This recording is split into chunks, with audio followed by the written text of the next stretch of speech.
It's indeed a very happy day for me for coming to this great institution of which I have been hearing. And Mallareddy Group of Institution is such a well-known group, and in fact is a key word as far as the colleges in private sector is concerned.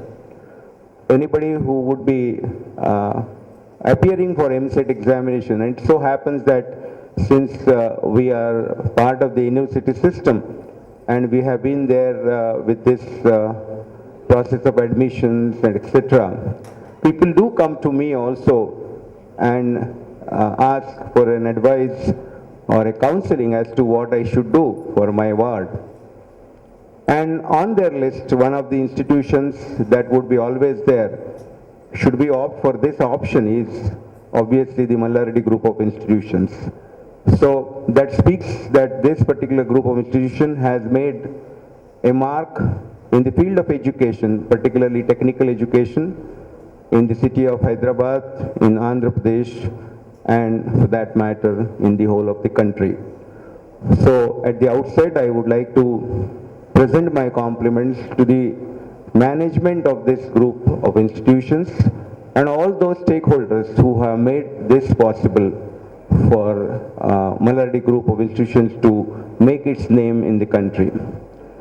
I also would like to extend and profoundly express my thanks to the principal and particularly Mr. Prasad, Mr. Madan Mohan Garu, and all those students and staff of this institution for having thought of a person like me to be amongst you.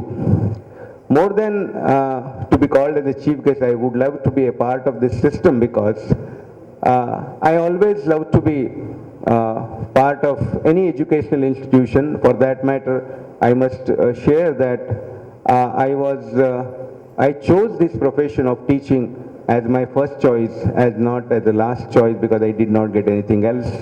And that I did 28, 29 years ago, when civil engineering opportunities were plenty as they were today. In spite of the open market, in spite of several opportunities in the industry sector, I preferred to come to this because I was passionate about teaching. And the second thing, that selfish motto I had, that I would remain younger for a longer time by being associated with younger people all the time.